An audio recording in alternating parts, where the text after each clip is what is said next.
Okay, so I am live with Stephen Batchelor, author of many books, two of his most recent ones, After Buddhism and Secular Buddhism. We'll be discussing this one a little bit in this interview. But I want to give a quick introduction to Stephen. It's always interesting to have, well, I guess this has never happened to me before, but to have the opportunity to speak with someone who's been so influential in in my own journey, seems to be like quite an honor. So I'm very grateful to you, Stephen, for joining me today, for taking time out of your day to have a discussion on secular Buddhism. By way of introduction, I want to make sure I get this right, but in a nutshell, so Stephen was at one time a Tibetan Buddhist monk. Correct me if I'm wrong, but after you studied for some time as a Zen Buddhist monk, is that right? And then ultimately transitioned into leaving the monastic life and just teaching Buddhism from a much more secular standpoint. I'm sure there's a lot more to that by way of introduction. Is there anything you would want to add to that, Stephen?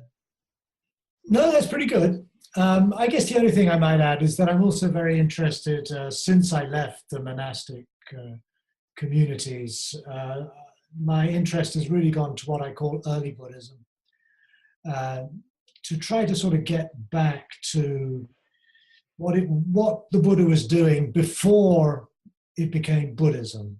Mm-hmm. And for me, that's closely tied into what I understand as secular Buddhism. They're very, very closely connected, these two interests. Great. And I think that's a really fascinating process to try to help us get back to understanding what was taking place in terms of the teachings that are really powerful teachings. And I think with most traditions, especially religious traditions, you have what at one point was teachings, and it evolves into the teachings about the teachings. And it's like, and I feel like Buddhism is not an exception to that. And sometimes it's in that process of the teachings that we can get hung up on things that impede us from benefiting from the original teachings. And so in just quickly with my journey, I transitioned out of an Orthodox form of Christianity, and for a while was not interested in any form of religion, but came across, you see quotes online and you hear all these little snippets of wisdom that come from attributed to the Buddha or Thich Nhat Hanh or the Dalai Lama. And I thought, man, there's something to this Buddhism stuff. I want to learn more about it. All the while with a hint of reservation that I don't want to be entangled in any kind of dogmatic or metaphysical or supernatural beliefs. And that's when I come across Buddhism without beliefs. And it was such a fascinating presentation of the teachings, just very simple. It's like, these are the teachings that no beliefs attached to them. And it was extremely influential for me to decide, okay, this is a philosophy I want to study and learn and understand. And then with time, that has evolved into teaching and having a podcast. And what I'm finding is there's a really large community of people who, I think we've kind of got two angles, right? From the Buddhist side, there are people who are wanting a more secular approach, but also from the secular side, people who are disaffected from religion are looking for some form of spirituality that isn't, I guess with quotes there with spirituality, right? But some form of path that feels satisfying and fulfilling, but doesn't feel religious. And they're encountering Buddhism as a philosophy. And this movement is just taking off, and you're at the forefront of it, and you've been extremely influential with it. And that's part of why I wanted to spend time and talk to you a little bit about it, because it's really exciting. It's a really exciting time. and I thought it would be really fun to pick your brain. And so again, thank you. Thank you, Noah. I think you summarized that extremely well. I mean, that's exactly how I feel. I think we're at the intersection of two powerful cultural streams: people who are disaffected with religion on the one hand, and people who are disaffected with secularism on the other. Mm-hmm. And Buddhism, of course, is famously thinks of itself as a middle way. Well, maybe that's the way that middle way is playing out in our time in the world today. And if we can contribute to this and sort of address concerns that are uppermost in the minds of these two bodies of people, then I think we may do a great service. And I'm very honored to be part of that. Well, great. Well, so with that in mind, let's jump into a couple of the topics that I want to discuss. Mm-hmm. Because something that you mentioned in your most recent book, in Secular Buddhism, well, I guess before we jump into that real quick, I do want to kind of highlight, from my understanding, Buddhism Without Beliefs, I think, does a really good job of being like a foundational text to understand Buddhist concepts. With the understanding of Buddhist concepts, then comes, for me, reading it backwards was Buddhism Without Beliefs. Then I wanted to know your story. Confession of a Buddhist Atheist was kind of like your biography or your transition or your story. Then comes, and I know you have a lot more than these 4 books I'm mentioning, but After Buddhism kind of presents, what's next? Like, what do we do with this now? Which I enjoyed, and I know a lot of podcast listeners have enjoyed. So I always recommend Buddhism Without Beliefs as a foundational text to podcast listeners or people who want to understand secular Buddhism. But then comes your most recent book, Secular Buddhism, Imagining the Dharma in an Uncertain World. And something I really enjoyed from this process was seeing, and you discuss this in the book, but kind of the evolution of your understanding of some of these key concepts, specifically the Four Noble Truths and the transition of the Four Noble Truths from being truths to being tasks.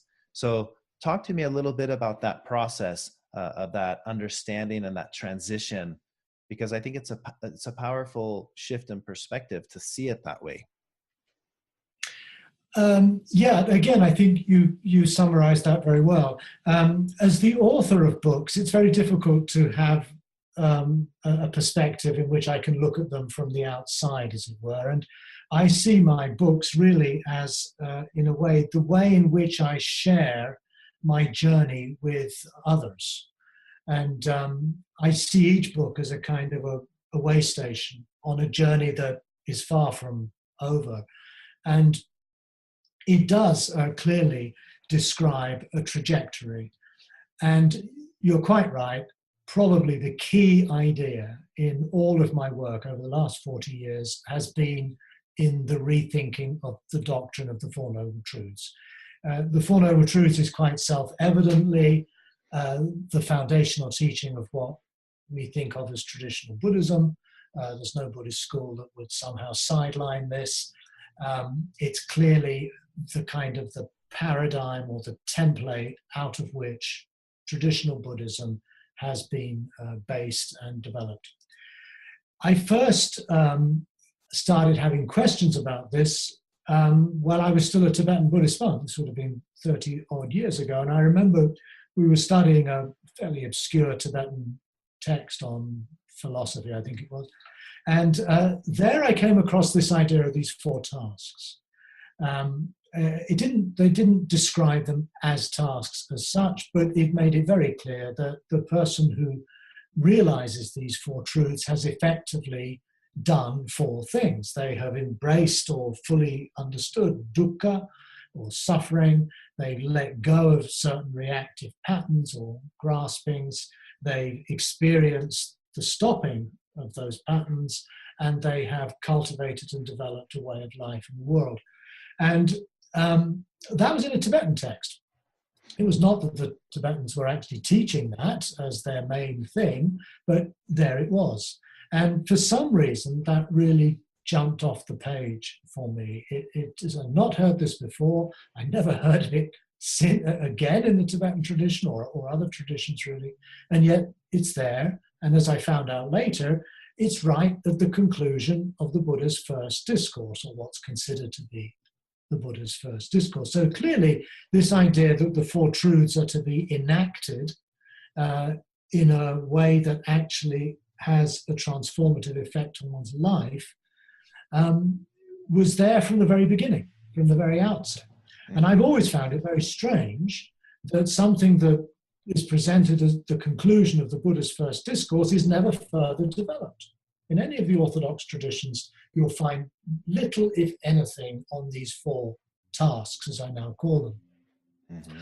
Over time, I became more and more dubious about some of the metaphysical claims of Buddhism, and I soon began to realize that it wasn't just karma and rebirth that were metaphysical doctrines, but actually the Four Noble Truths were metaphysical doctrines. To claim that life is suffering, that's a metaphysical claim. You're making a generalized statement about the nature of existence, wherever it might occur in the universe, and it is dukkha. That the origin of dukkha or suffering is craving, that's a metaphysical claim. It's no different really from saying that God created heaven and earth. It's not something you can prove, it's not something you can disprove. It stands outside the reach of reason. So when I started thinking that the Four Noble Truths were actually metaphysics, that again brought me back to another way that the Buddha had presented these truths, not in fact as things to believe, as metaphysical doctrines, but actually as indicators of how to live.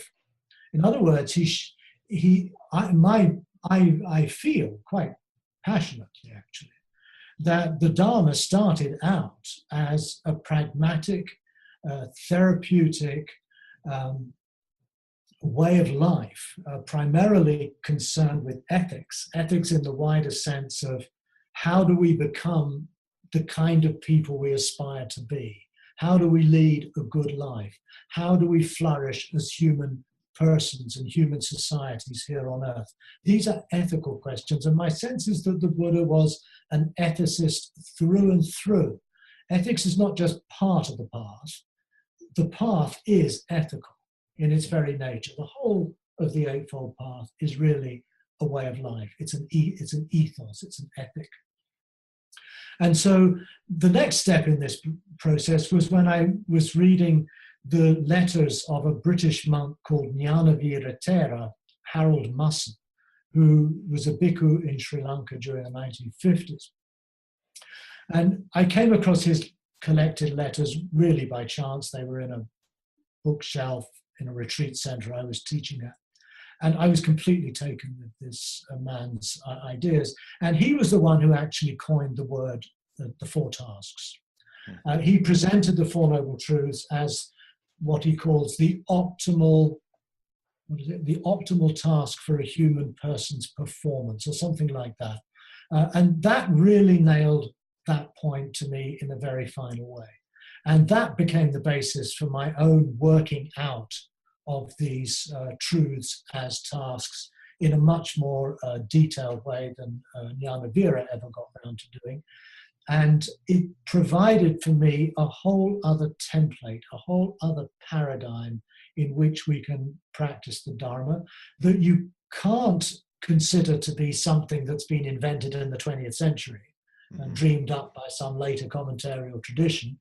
It's actually something you find at the very root, at the very core of the Dharma itself. So this secular approach to the Dharma is, for me, a radical way of reforming Buddhism, much in the way that Luther and Calvin and others sought to reform Christianity.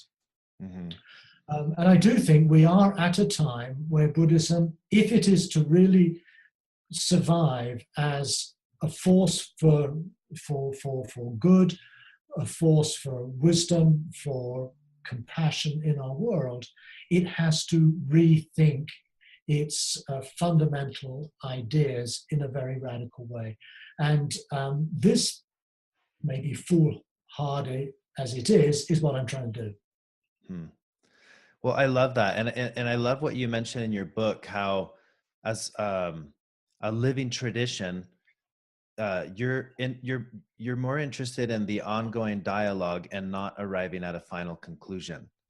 Mm-hmm. And I think, as someone who studies and practices Buddhism, I would agree wholeheartedly that, understanding the nature of things being impermanent, the nature of things continually changing, that's the only logical way that any of this would make sense, is that this would be an ongoing transformation and an ongoing evolution, that should be approached and discussed in this way. At least that's how I view it from my perspective. And I understand that, from some other perspectives, this may be threatening. This may seem scary because it's a change of how things have been. Mm-hmm. And that's always scary. We encounter that in any school of thought, any religion, any ideology. I want to address something that you mentioned in the book that I really like. You discuss this idea of thinking of Buddhism 1.0 as kind of the traditional Buddhism, and secular Buddhism is kind of a reboot, or Buddhism 2.0, as you call it. Now, what stood out to me when I first heard this, the idea of software being updated. Any software that we use that's useful will be updated periodically. That's the nature of how good software works. But what stood out to me was this thought that as an operating system, it's one thing to claim this is the right operating system, and it's another to say this is another operating system. And it may be contingent on the hardware, right? I like to think of the hardware as the culmination of my personality, our societal way of thinking. All of that hardware may lend itself to say, hey, this operating system may be more effective for this hardware. But it's not necessarily saying this operating system is better than that operating system. Right. And, I think about this all the time with the ongoing debate that I have with, or that I hear with friends, because I'm in the tech world. Is a Mac better than a PC? Well, there are so many arguments that prove that this one is better than that one, but there are also arguments that prove that that one is better than this one. So in a way, it's like, well, the answer is yes, it is better. Mm-hmm. And the answer is also, no, it's not better. And I like applying that to this concept of secular Buddhism as an operating system. It's just, I feel like what we're doing as we present secular Buddhism is we're saying, hey, here's another way to think about it, but it's not in competition to it. And you address that specifically in your book when you said, you mentioned that the mythical and the historical being both valid, and they don't necessarily compete. So talk to me a little bit about that. What role does the mythic play in Buddhism in general? And does it play any role in this new operating system? Yeah, it does. I mean, the danger with a secular approach is that you might read some story about the Buddha, like, for example, he grows up as a prince and he leaves the palace and he sees the sick person and the old person. It's a beautiful mythical story, but it's very unlikely anything like that actually happened. And the danger is that we would then say, well, that is no longer relevant. What we're doing there is we're making a category error, basically. We're taking a myth as though we're judging it as though it were historical, and because it doesn't live up to our standards of historical truth, we thereby discard it. The traditional Buddhists have done the opposite. They've taken, I'm getting muddled here. The point is that myth works very well in its own terms, and it needs, though, to be constantly reminded. We need to be constantly reminded that it's not history. It's doing something else. And one of the most powerful myths for me, in one of my books that you didn't mention, called Living with the Devil, after I wrote Buddhism Without Beliefs, I was basically given a blank check by my publisher, and they said, okay, just do what you want. And it sounds like a writer's sort of greatest dream come true. Actually, it's a nightmare, because you have no guidance whatsoever. You have no points of reference. You have no task to perform. You're just told to do what you want. And I spent a lot of time trying to figure out what, in fact, I wanted to say. At the end of it, after a number of false starts, I stumbled into the idea of Mara, the demonic. Now, this is purely mythical material. It's right through the early Pali Canon, the encounters of the Buddha and Mara. And of course, it's also picked up in many other traditions as well, not exclusively Buddhist, obviously, as the figure of Satan has a very similar role. Now, I found that using the Mara material, the idea of the demonic as a personification, as a kind of a character who interacts with another character, who embodies certain values and perspectives and so on that are in opposition to others, works in many ways more powerfully for me than analyzing these things in terms of, say, Buddhist psychology. But Buddhist psychology is, again, it's quite an amazing thing that Buddhists came up with psychological insights long before they were thought of in the West, and we're naturally quite attracted to that sort of aspect of Buddhism. Much of the world of mindfulness draws upon Buddhist psychology, really, and that's the language it tends to prefer. But that's done at the cost of losing sight of the potency of mythic material. The example of Mara I continue to use today. In fact, next month in New York, there will be a performance of an opera that I've written called Mara.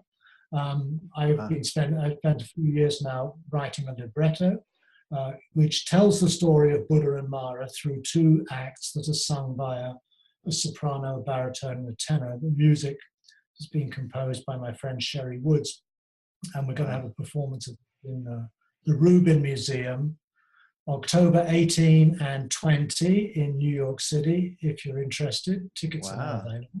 Yeah, I have to check that out. So that's another example of using a secular form, opera, converting classical Buddhist material into the language of the Western musical tradition, and presenting these ideas not intellectually or abstractly, but through figures moving and singing and acting on stage. This is, again, I think you couldn't do this with thinking of Buddhism purely psychologically or philosophically.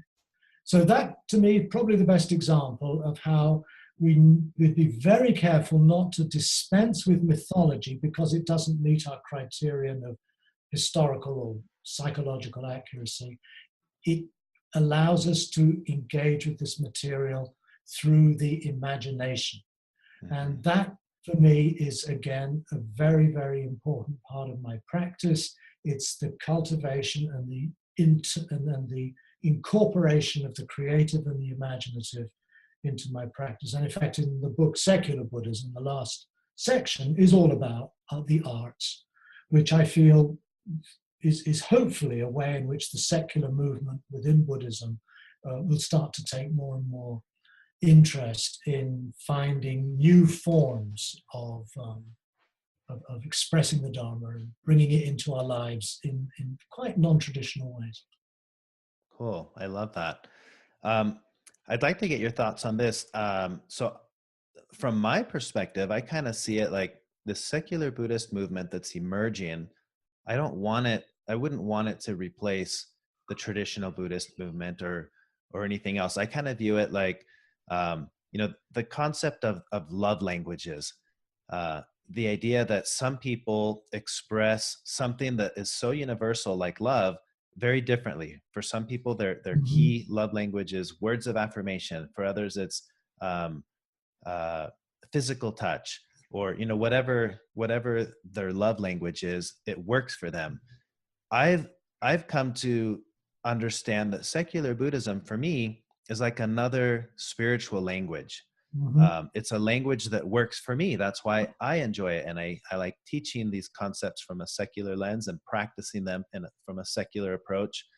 But I've never felt like I'm crossing the line to say this is the right way for everyone. I feel like it's important to emphasize that what we're trying to do, I think, as part of this movement, is to provide another language that may work for some people because the language that's out there isn't working for someone. And that involves at times telling people, hey, this tradition works, but you may want to check out the Tibetan tradition, or you may want to check out Zen, because it's not a competition of, hey, you need to be here, right? And so I'd kind of like to hear your thoughts on that, your perspective on that. I assume from what I've gathered that it's similar for you. Yeah, it's very similar. And it actually, this whole distinction taps right into the core shift from truths to tasks. As long as you're involved you're invested in the language of truth, it's very difficult to not then get into the comparative judgment. Well, if this is true, then that can't be true. If the Tibetan Buddhist teaching of this is true, then the Zen or the Theravada version clearly can't be true. At the root then of this secular approach is that it has discarded the polemic of truth and replaced it with the vision of pragmatism. In other words, what matters is not, we're not trying to persuade ourselves or others that this or that idea is true. We're only actually interested in whether or not it works. That's the key insight of William James and others in the pragmatic tradition. It doesn't matter it's not about whether it's true, does it work? Does this practice, for example, of mindfulness actually make a difference in the quality of my life? I'm not going to try and persuade people to do it because the Buddha said it and the Buddha was enlightened, therefore it's true. I'm basically offering an exercise, and the question is this helpful? Does this work? Does this actually improve the quality of your life? And if you're really serious about that approach, then of course you will assume an extremely tolerant attitude towards all other forms, that you will acknowledge that for certain people, perhaps this is not an approach that's very helpful. Might even, as you suggest, direct them elsewhere. Maybe you should do a Zen practice or whatever. In other words, you need to adapt the Dharma to suit the needs of the practitioner, rather than seeking to remodel the practitioner to somehow fit the idea you have as what constitutes the Buddhism. And my experience, particularly in the Tibetan tradition, was that in order for me to be able to function in good faith as a Tibetan Buddhist monk, I had to accept certain doctrinal propositions as being true and to be able to defend them in public. And if I were unable to do that, I would have no business being a Tibetan Buddhist monk.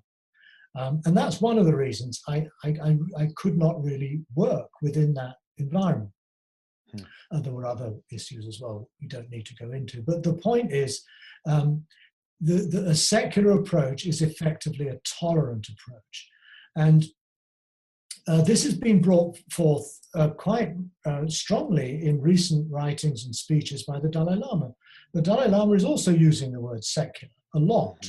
If you've read his book, Beyond Religion, which is an unusual title for the head of one of the world's biggest religions, the thing he emphasizes is how we live in a world today where we can no longer expect any one religion to provide the ethical foundations for how people should live in this world. That we need a secular approach that recognizes the diversity and the plurality of different religious traditions and gives equal respect to them all, and yet provides a space in which tolerance is the key. And he gets this idea from his reading of the Indian Constitution, a secular constitution set up in 1948, and which is explicitly secular in order to, in a way, work within the highly diverse religious world of India, where you've got Muslims and Hindus and Jains and lots of different groups and so on. You cannot run a country like that by taking a sectarian stance in terms of your identity as a nation.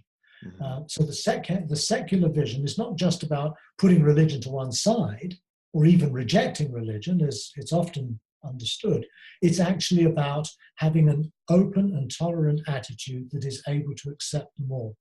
But having said all of this, I do think we also need to leave enough space to have a critical engagement with religious traditions, a critical, Sure. in my own case, a critical relationship to the Buddhist traditions that have emerged historically. I don't think we can just say, well, this works for you, that's fine, this works for me, that's fine. There's a danger there we slip into a kind of non-critical individualism.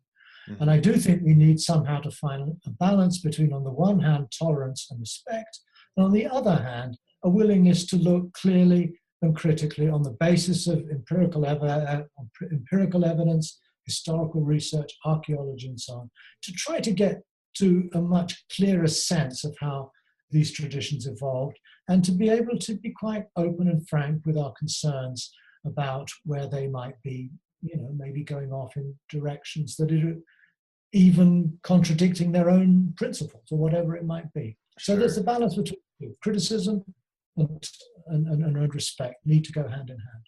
Yeah, absolutely. Yeah, and what comes to mind, I think, hey, that tradition that's working for you, it's not working for the rest of us because you're trying to kill us or something along those lines. Or not even going to that extreme, but a set of beliefs that may be causing unnecessary suffering for a whole group. I think of like the LGBT community or something like that. That's right. So yeah, I'm glad you mentioned that. Okay, a couple of things I want to mention just based on what we've talked about. Even from writings that talk about the Buddha's ability to teach people where they were, to meet someone where they are and teach them what's appropriate for them. That seems to be echoed in what we're discussing here, what you explained about this approach. Also, the idea that we shouldn't take these things just because someone said them or because they're written somewhere. That's also a deep rooted understanding for a lot of people of what Buddhism and what the Buddha was teaching was, hey, try this. And that's why I love this transformation into tasks, because you can take these and apply them and try them. So I wanted to talk about this a little bit because you have an acronym that you use that makes it easier for us to remember this idea of letting go. So the acronym is ELSA. ELSA. ELSA. ELSA, as any of us with kids know, ELSA teaches us the message of let it go, right? playing off of that the Disney movie. So walk us. Really? Oh, that's in a Disney. Actually, someone told me that. I didn't know because I don't watch. Yes, somebody. Which is funny because when I first heard it, I thought, I wonder if he drew that correlation on purpose to help us remember that. I just think it's a really funny play on the acronym. And her most famous song she sings is called "Let It Go." Is it really? Yeah. Now, what movie is this now? Okay. Little Mermaid or something? No. It's one of the more recent ones. Well, never mind. But yeah, someone did flag that to me, and I was very. So the movie's called Frozen, and that's right. The main character her name is Elsa, and her pivotal moment in the movie is that she's learning to let go of something that's been binding her holding back who she really is, and that's her song, Let It Go. So I just think it's really funny. Well, it's a close, interconnected world these days, and who knows? The script writer might actually have borrowed the idea. I have no idea, and I don't really mind. But so tell me, let's walk through ELSA as an acronym, and maybe apply it. Like if someone's listening to this thinking, how do I apply this as a task to an ordinary instance of anguish or suffering, right? Like I'm stuck at the red light, or I just lost my job, or how would we apply these as tasks to an instance of suffering like that? Okay. The example I usually give is actually is working as a therapist. But let's first of all start by just breaking down ELSA so that we're all on the same page here. ELSA is E, embrace, L, let go, S, see, in some of the earlier writings it said stop, and then A, actualize or act. And that is a highly condensed secular Buddhist version of the Four Noble Truths. In other words, embrace suffering, which means embrace the situation at hand. Let go of your instinctive reactivity to it. See the stopping of that reactivity, and then act, respond, either say, think, act, do something, whatever it might be. So to concretize that, imagine that you're a therapist working with a client. The knock on the door, a person appears. E, embrace. Embrace that person as unconditionally as you can. Accept that person for who they are.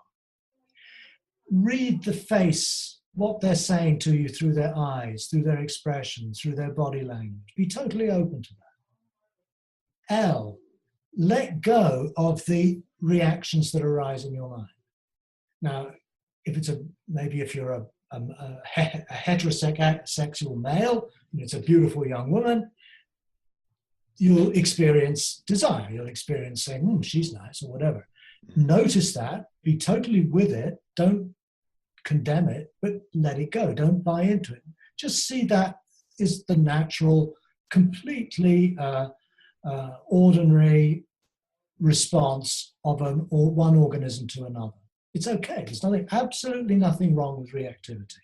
It's what we do with it that's problematic.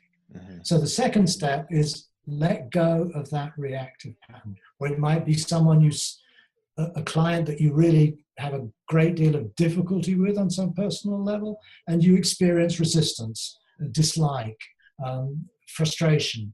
You notice that, you embrace it, you let it go.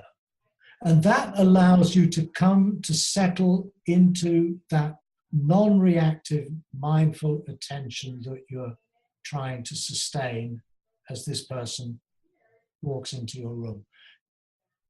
See the fact that when you're aware of these things, that seeing is actually non-reactive. You can be non-reactively aware of your reactivity. This is the essential principle behind all mindfulness therapies, basically. And that's not the end of the path. That's not your nirvana, as it were. That is actually where you now seek to respond to the situation. You seek to respond to this person's suffering, in this case, the client. You seek to respond to them in a way that's not determined by your instincts, your reactions, your likes, your dislikes. It's responding in a way that's not conditioned by your greed, your attachment, your fear, your hatred, your egoism, or whatever it might be. And that is what then leads you to say something, to maybe reach out and take their hand, whatever it is that you subsequently do. Now, of course, in reality, what I've just described could be happening within a second or less. It's very fast. The reason we do formal practice is to somehow break the process down into manageable training segments. So we'll spend time actually cultivating attention that embraces our situation, which is largely just being mindful and aware. We'll pay more attention to what it means to not get caught up in our reactive patterns. We'll learn to know what that feels like. And we'll become particularly attuned to the taste and the feel of what it's like to be in a non-reactive state of mind, as a foundation for them being able to respond rather than react to the person who's actually before you or the situation that is at hand. And as you suggested at the beginning, we can apply that to any situation in life. whether we're stuck at a traffic jam in a trivial sense, or whether we're facing a major life decision in a marriage or in a work situation. We can apply those principles, I feel, just as effectively in any human scenario. The difficulty is that it's happening very fast. The world is impinging on your life, that you're under deadlines, you've got colleagues and friends and partners pressuring you to do this, that, and the other. You don't have the luxury to go on a 2-week meditation retreat before you get back to them with the answer. Mm-hmm. So we need, I think, to find a way in which we can integrate a formal practice in which we quite systematically cultivate these skills. And then the real practice, which is actually living from moment to moment, from day to day, in the midst of what is often a very conflicted and sometimes very stressful situation. We can do all of that without believing anything about Buddhist doctrine or metaphysics. It really plays no role at all. It's actually kind of just a big irrelevance. And I used to make the mistake of really getting upset with people who believed in reincarnation and making a big effort to try to show that it can't possibly be true and so forth and so on. But that's just the same problem in reverse. I'm reacting to a belief rather than being attached to it. Mm-hmm. What I've got to now is that rebirth, reincarnation, karma, different realms of existence, this is all completely irrelevant. It's got nothing actually, it has no bearing whatsoever on how we actually live our lives from day to day. And so we can just let it go. We don't have to get upset about it or whatever. We just don't need to be driven by opinions and views. Yeah, I really like that word, irrelevant, because it's not a matter of I've got to prove or disprove. It becomes a side note. It's a side note. It is actually it's just off the map. It's not really. It doesn't play any role at all. Right. Yeah, and that's how I view it. And I like to think that if I perceive that Buddhism can get in the way of Buddhism, I need to understand that secular Buddhism also gets in the way of secular Buddhism. The moment I become dogmatic against dogmatism, right? Exactly. And that's why I really like what you discuss with the operating systems. Again, thinking of that as the analogy, keeping in mind, hey, this is just it's a different software.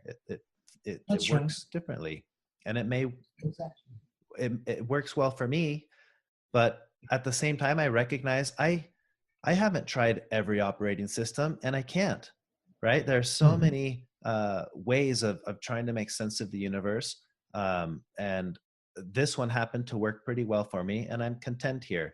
And I think the moment I realize that it's not inspiring me to be a better person, or I'm not experiencing joy out of it, then sure, I may say, well, let me try another software here. Mm-hmm. But by keeping that in mind, it allows me to extend that to someone else, saying, if you're good where you are, you're good where you are. As long as you're happy and you're inspired to be a better person, and you're not harming other people in the process, then sure, stick with that software. Well, this has been such a treat to discuss things with you. I mean, I feel like I could spend all day chatting. I may have to come to France and visit you, and we could just sit down and chat. But I do want to take a few moments to address or to ask you some questions that podcast listeners had sent in that they wanted me to ask you. Is that okay? Yeah, absolutely. Let's go for it. Okay, so we'll take a couple of minutes here and just look at this. All right, so one of the questions is,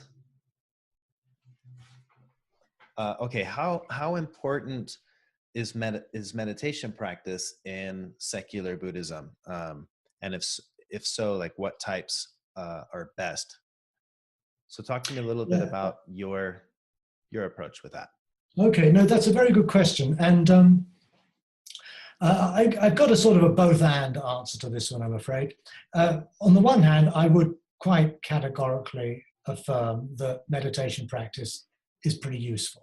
It's kind of necessary. I think if we're going to buy into the ELSA model, this requires that we do cultivate certain inner disciplines that allow us to be more aware of the workings of our minds. We can't get round that, I don't think. And meditation, particularly mindfulness meditation, is, I think, a remarkable tool for achieving this. And I feel extraordinarily vindicated in having started out practicing mindfulness about 30 years ago to now find that it's all over the place. And the reason it's all over the place is not because the world is becoming Buddhist, it's because it works. It's as simple as that. Clinical trials and so on have just shown there's growing evidence that, if you want to live a happy, flourishing, creative life, then it would help, in most cases, to be more mindful. Now, the counterpoint to that is that we must be careful, I think, as secular Buddhists, not to over-privilege meditation and to think of meditation as the practice. And you get a lot of Buddhists who will say, oh, I've got to go do my practice now. And what that usually means is they'll go somewhere quiet and they'll sit cross-legged on a zuffer and they'll light a stick of incense and they'll meditate for 30 minutes. We have to expand the notion of practice to include every aspect of the Eightfold Path. And in that sense, I want to keep meditation on a level playing field with vision, with intention, with speech, with action, with work, with effort, and with samadhi, with concentration. The Buddha in the first discourse quite clearly presents the Eightfold Path as the practice. All of those aspects of the path are to be bhavana, to be cultivated, to be brought into being, to be practiced. So the danger today is that we continue this idea that the real practices are private, subjective meditation that we do on our cushion, we do on retreats, and everything else in our life is kind of an optional add-on to that core practice. I think we really need to honor our whole human experience as a field of practice. In other words, how we think, how we speak, how we work, how we act, all of that is practice. And it's no more or less practice than cultivating meditation. The reason I think meditation becomes so highlighted in Buddhism is because it is a part of the tradition that provides something that in the West we've lost sight of. Our meditative and contemplative traditions in Christianity in particular have largely fallen into abeyance, and Buddhism is thereby very attractive because it provides something we don't have. And so it does fill a gap. And that perhaps is one of the reasons why it's given such priority. But the danger is that we don't readjust, as it were, our perspective on practice once we do have a reasonably competent meditation discipline under our belt. We need then to do the next thing, which is to extend the notion of practice to include everything else and to not give unnecessary privilege to meditation. Okay. Yeah, I like that. And I would also add, if used as a practice to ease the grasping or the attachment we have, we need to be careful to not allow it to become the next thing we attach to. Yeah, exactly. And I think sometimes here in the West, it seems like it is used very much as a form of escapism. It's like, well, here's life and it's hectic, so I'm going to go hide in my little corner here and sit for a moment and get away from it all, without realizing that the whole part of the practice is it's not to get away from it all, it's to sit with it all, to be with things just as they are. So I think that's true. But on the other hand, there are times in which retreat, absolutely, stepping back, is kind of important. I think we often need the quiet and the solitude to really take stock of what's going on. There's a great place for that in our world, especially as we become so much more bombarded with data. We do need to create spaces, public spaces in our world, where people can experience a physical quiet and solitude to support their the rest of their life. Mm-hmm. Okay, so that what you just mentioned kind of addresses one of the other questions, which is a view on retreats, mindfulness retreats. I think they have a place, certainly. And based on what you just said, we wouldn't want to make the mistake of thinking, no, those are obsolete. You don't need that. But we also don't want to make the mistake of thinking that's the way. That's the only way you get any benefit out of all of this is you've got to go to these things. Okay, so another question that just came in. Do you view do these teachings constitute a religion? This is a question that I'm frequently asked. And the problem is the word religion is extremely difficult to define. And I think at the beginning of After Buddhism, in chapter 1, I talk about the different ways in which we can use religion, in some senses positively, in other senses negatively. To me, I consider myself at one level to be a deeply religious person. But by that, I don't mean that because I bought into some religious orthodoxy of Buddhism or Christianity or whatever. But to be deeply religious, as I understand it, means to lead your life from in a state of ultimate concern. If we take our life with the deepest possible seriousness, that we realize that we're only on this earth for 10, 20, 30, 40, 50 years, how do we make the most of that? How do we make each moment count? How do we give our passion and our deepest feelings to what matters most for us in the face of our death?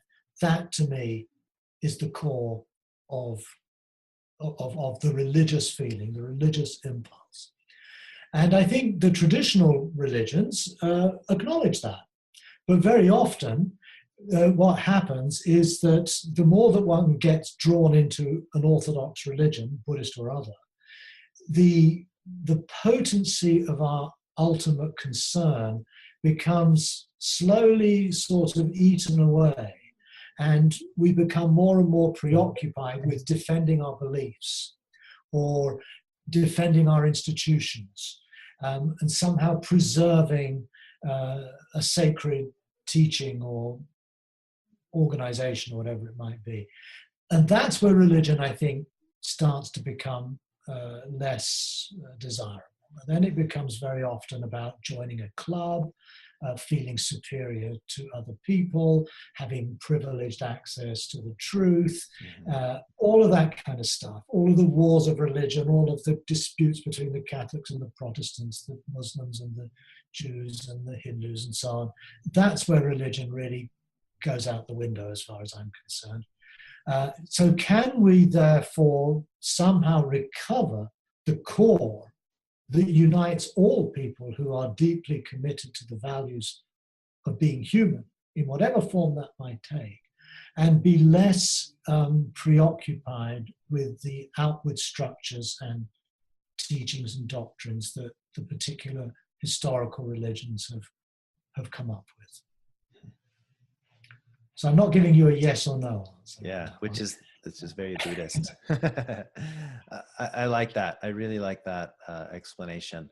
I've thought lately, it's interesting that with Buddhism, people would ask, "Are you a Buddhist?" Right? But with another practice like yoga, for example, there's not really a word. Are you a yogaist? It's just, do you practice it, or yes or no? And I wish we viewed Buddhism more like that. Do I practice meditation? Yes. Do I practice Buddhism? Yes. Am I a Buddhist? Well, no. Do I teach Buddhism? Yes. But yeah. So I think that's just an interesting thought. Okay, so I know we're coming up on the last couple of minutes here. I'd like to ask you this is my question to you. Okay. How do you define Nirvana? What does Nirvana mean to you? The idea of enlightenment, what does it mean to you?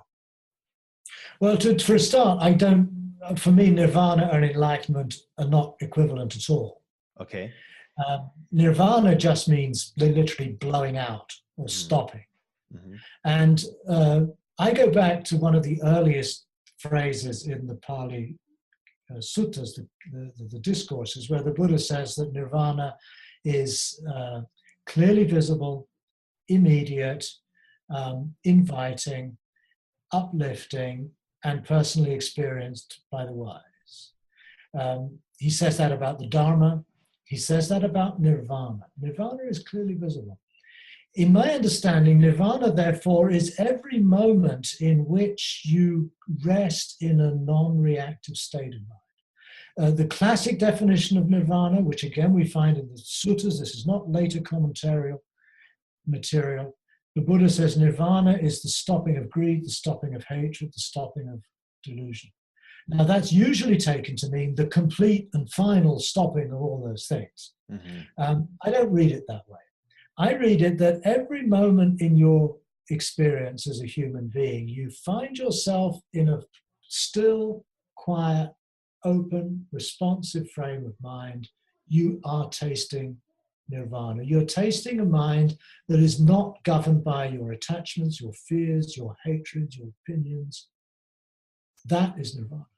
And nirvana is in other words, when in ELSA we speak of S, seeing the stopping of reactivity. We're actually saying seeing nirvana, seeing those nirvanic moments that open up, maybe just for a brief second or two, and then get taken over by something else. But the point of the third task is actually to see and to dwell in a non-reactive, i.e. a nirvanic perspective. Now, the other term you use, enlightenment, which is bodhi, awakening, I prefer really to enlightenment, encompasses all four tasks. Again, going back to the earliest discourse of the Buddha, he defines awakening quite explicitly as having recognized, performed, and accomplished the four tasks. That's awakening. And if we think that of as a process rather than the final state, the process of embracing, letting go, seeing, and acting, that is the process of waking up. Mm-hmm. We might one day get to a point where we're completely awake, but that I think is probably more of a useful ideal to head for rather than something we would become attached to and think we should actually get there. It's asymptotic, I think, in that sense. In other words, we need to think in those terms, but not to take that too literally. Mm-hmm. So awakening is the whole process of all four tasks. So again, sound, early canonical basis for that. Nirvana is that sort of hinge. I sometimes think of nirvana as the hinge of awakening, the hinge of enlightenment. It's the letting, it's the seeing, it's the embracing, letting go, stopping. That's nirvana, and then responding. Yeah. So nirvana is the crux, the hinge on which the process of awakening turns. Oh, I love that. I love nirvanic moments, because we can all experience those throughout the day, and I think we all do.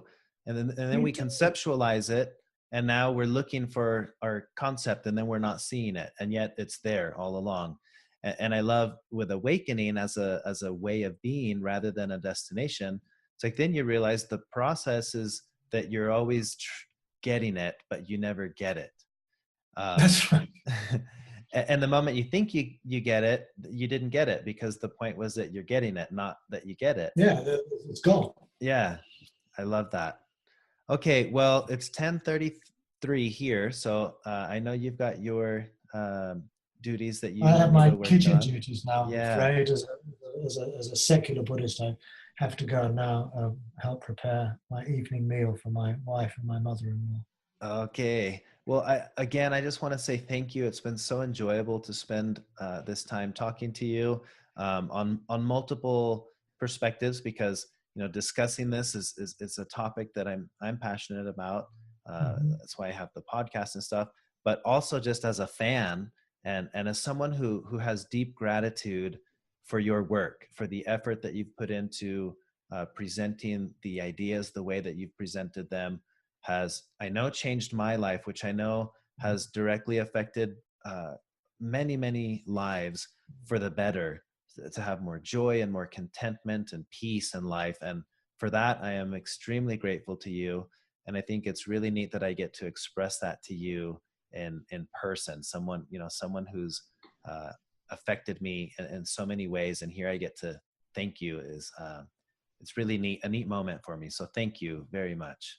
Well, that's very kind of you, Noah. And it somehow makes my work worthwhile. I live a lot of my time fairly isolated in this village in France, Yeah. studying books and writing text. And so it means a lot to me that you have found my work so valuable. It gives me a real impetus to keep going. And likewise, those of you who are listening onto the podcast or who watch it when it's on a video, I really hope that these ideas are workable for you. Please don't get attached to them. They're just tools that we can use. They're not doctrines that we need to sort of hold on to as though they're final revealed truths or anything like that. So thank you. Awesome. Thank you. Great. That's a wonderful closing. Thank you. I'm all twisted here with the microphone. Okay, so I'm going to end the live interview. Those of you who are watching live, thank you for joining us. Be sure to click, there's an option to click to receive notifications anytime that the Secular Buddhism Facebook page is live. So click that if you want to catch interviews like this. Thank you guys for joining us. You'll be able to watch this later as it's uploaded and then listen to it on the podcast. But this is it for the live portion. So thank you.